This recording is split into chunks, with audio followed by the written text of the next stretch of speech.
দৌহিত্র হজরত ইমাম হোসেন ও তার পরিবারের সদস্যরা শহীদ হয়েছিলেন। আমি তাদের প্রতি গভীর শ্রদ্ধা জানাচ্ছি। 1975 সালের 15ই আগস্ট বাংলার মাটিতেও জাতির পিতা বঙ্গবন্ধু শেখ মুজিবুর রহমানকে সপরিবারে হত্যা করে আরেক কারবালা বাংলার মাটিতে সৃষ্টি হয়েছিল। যারা শাহাদাত বরণ করেছেন আমি তাদের প্রতি শ্রদ্ধা জানাচ্ছি। 1971 সালে মহান মুক্তিযুদ্ধের 23 লাখ শহীদ এবং 2 লাখ নির্যাতিতা মা বোনের প্রতি শ্রদ্ধা জানাই। প্রিয় দেশবাসী, আজকে অত্যন্ত বেদনা ভারাক্রান্ত মন নিয়ে আপনাদের সামনে উপস্থিত হয়েছি। লাখো শহীদের রক্তের বিনিময়ে অর্জিত স্বাধীন বাংলাদেশের জনগণের আর্থসামাজিক উন্নয়নের জন্য নিরলসভাবে পরিশ্রম করে যাচ্ছি। বিগত 15 বছরের মধ্যে বাংলাদেশের মানুষের ভাগ্যের পরিবর্তন মৌলিক চাহিদা পূরণ করতে মানুষের মৌলিক চাহিদা পূরণ করতে অন্ন, বস্ত্র, বাসস্থান, চিকিৎসা, শিক্ষার ব্যবস্থা করে জনগণকে উন্নত জীবন দেওয়ার যাত্রা শুরু করেছি। অনেক সাফল্য অর্জন করেছি। বাংলাদেশকে বিশ্ব দরবারে একটা মর্যাদার আসনে অধিষ্ঠিত করতে সক্ষম হয়েছি। তারপরেও আমাদের আরও অনেক দূর যেতে হবে। বাংলাদেশের মানুষ যখন একটু স্বস্তি শান্তিতে ফিরে, যখন তাদের মাঝে এমন কোনো ঘটনা ঘটে যা অত্যন্ত বেদনাদায়ক। 2018 সালে ছাত্র সমাজের আন্দোলনে পরিপ্রেক্ষিতে সরকার সরকারি চাকরিতে কোটা প্রথা বাতিল করে একটা পরিপত্র জারি করে। পরবর্তীকালে মুক্তিযোদ্ধাদের পক্ষ থেকে কোটা বহাল রাখার পক্ষে উচ্চ আদালত 2018 সালে জারি করা সরকারের পরিপত্র বাতিল করে দেয়। সরকারের পক্ষ থেকে পরিপত্র বহাল রাখার জন্য সর্বোচ্চ আদালতে আপিল করা হয় এবং মহামান্য আদালত শুনানির দিন ধার্য করে। এ সময় ছাত্ররা কোটা সংস্কারের দাবি নিয়ে আবারও আন্দোলন শুরু করে। এই আন্দোলনের শুরু থেকেই সরকার যথেষ্ট ধৈর্য ও সহনশীলতা প্রদর্শন করেছে, বরং আন্দোলনকারীদের নিরাপত্তা নিশ্চিত করার ক্ষেত্রে পুলিশ সহযোগিতা করে।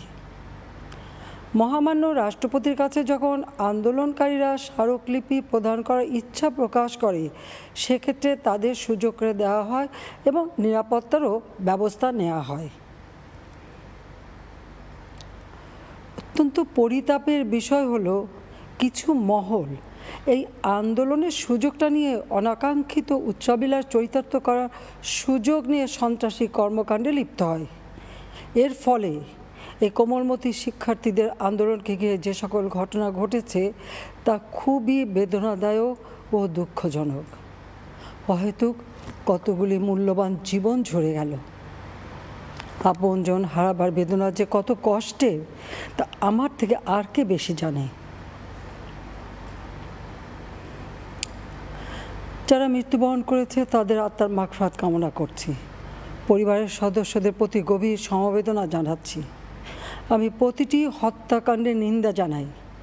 যে সকল ঘটনা ঘটেছে তা কখনোই কাম্য ছিল না। চট্টগ্রামে সন্ত্রাসীরা বহুতল ভবনের ছাদ থেকে ছাত্রদের হত্যার উদ্দেশ্যে নির্মমভাবে নিচে ছুঁড়ে ফেলে দিয়েছে। অনেক ছাত্রের হাত পায়ের রগ কেটে দেয়, তাদের উপর লাঠি পেটা ও ধারালো অস্ত্র দ্বারা আঘাত করে। একজন মৃত্যুবরণ করেছে, অনেকে মৃত্যুর সাথে পাঞ্জা লড়ছে। ঢাকা, রংপুর এবং রাজশাহী বিশ্ববিদ্যালয়ের উপাচার্যের বাসভবন ও ছাত্রছাত্রীদের আবাসিক হলে অগ্নিসংযোগ ও ভাঙচুর করা হয়। সাধারণ পথচারী, দোকানিদের আক্রমণ, এমনকি রোগীবাহী অ্যাম্বুলেন্স চলাচলে বাধা প্রদান করা হয়। মেয়েদের হলে ছাত্রীদের উপর আক্রমণ করা হয়েছে এবং লাঞ্ছিত করা হচ্ছে। আবাসিক হলে প্রবোজদের হুমকি দেওয়া হয় এবং আক্রমণ করা হয়েছে। শিক্ষকদের উপর চড়াও হয়ে তাদের গায়ে হাত তোলা হয়েছে। আমি বিশ্বাস করি যারা কোটা সংস্কার আন্দোলনে জড়িত তাদের সাথে এই সকল সন্ত্রাসীদের কোনো সম্পর্ক নেই, বরং সন্ত্রাসীরা এদের মধ্যে ঢুকে সংঘাত ও নৈরাজ্যকর পরিস্থিতির সৃষ্টি করছে। এই ধরনের ঘটনার সঙ্গে যারা জড়িত তাদের চিহ্নিত করে উপযুক্ত শাস্তির ব্যবস্থা করা হবে। যারা হত্যাকাণ্ডের শিকার হয়েছে তাদের পরিবারের জন্য জীবন জীবিকা নির্বাহের ক্ষেত্রে যে সহযোগিতা দরকার তা আমি করব। আমি দ্ব্যর্থহীনভাবে ঘোষণা করছি, যারা হত্যাকাণ্ড, লুটপাট ও সন্ত্রাসী কর্মকাণ্ড চালিয়েছে, এরা যেই হোক না কেন, তারা যেন উপযুক্ত শাস্তি পায় সে ব্যবস্থা নেওয়া হবে। আমি আরও ঘোষণা করছি, হত্যাকাণ্ড সহ যে সকল অনভিপ্রেত ঘটনা ঘটেছে, সুষ্ঠু ও ন্যায় বিচারের স্বার্থে সে সকল বিষয়ে বিচার বিভাগীয় তদন্ত করা হবে। কাদের উস্কানিতে সংঘর্ষের সূত্রপাত হলো, কারা কোন উদ্দেশ্যে দেশকে একটি অরাজক পরিস্থিতির দিকে ঠেলে দিল, তা তদন্ত করে বের করা হবে। আমি আন্দোলনরত কোমলমতি ছাত্রছাত্রীদের নিরাপত্তা নিয়ে অত্যন্ত উদ্বিগ্ন। এই সন্ত্রাসীরা যে কোনো সময় সংঘাতের পরিবেশ তৈরি করে তাদের ক্ষতি সাধন করতে পারে। তাই শিক্ষার্থীদের পিতা মাতা, অভিভাবক এবং শিক্ষকদের প্রতি আমার আবেদন, তারা যেন তাদের সন্তানদের নিরাপত্তার বিষয়ে সজাগ থাকেন। একই সাথে সকল শিক্ষা প্রতিষ্ঠানের ছাত্রছাত্রীদের নিরাপত্তার বিষয়টি বিশেষভাবে নজর রাখেন। সরকার হাইকোর্টের রায়ের বিরুদ্ধে সর্বোচ্চ আদালতে আপিল করেছে। আপিল আদালতের শুনানির দিন ধার্য করা হয়েছে। আদালত শিক্ষার্থীদের কোনো বক্তব্য থাকলে তা শোনার সুযোগ সৃষ্টি করে দিয়েছে। এই আইনি প্রক্রিয়ার মাধ্যমে সমস্যা সমাধানের সুযোগ রয়েছে। এই আইন প্রক্রিয়া সমাধানের সুযোগ থাকা সত্ত্বেও রাস্তায় আন্দোলনে নেমে দুষ্কৃতিকারীদের সংঘাতের সুযোগ করে দেবেন না। সর্বোচ্চ আদালতের রায় আসা পর্যন্ত ধৈর্য ধরে অপেক্ষা করার জন্য আমি সকলকে বিশেষভাবে অনুরোধ জানাচ্ছি।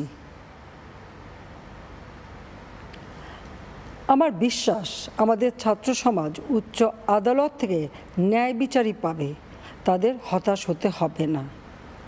ইনশাল্লাহ মুক্তিযুদ্ধের চেতনায় আমাদের প্রিয় মাতৃভূমিকে সকলের সহযোগিতায় স্মার্ট বাংলাদেশ হিসেবে গড়ে তুলব। আমি আবারও এই অনাকাঙ্ক্ষিত ঘটনায় যারা নিহত হয়েছেন তাদের জন্য গভীর দুঃখ প্রকাশ করছি এবং পরিবারের সদস্যদের প্রতি আমার সমবেদনা জানাচ্ছি। খোদা হাফেজ।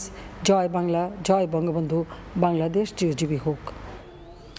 জাতির উদ্দেশ্যে ভাষণ দিচ্ছিলেন প্রধানমন্ত্রী শেখ হাসিনা। বিটিভির সৌজন্যে আমরা এতক্ষণ সেই বক্তব্য সরাসরি সম্প্রচার করছিলাম। দেখছেন সন্ধ্যার সময় সঙ্গে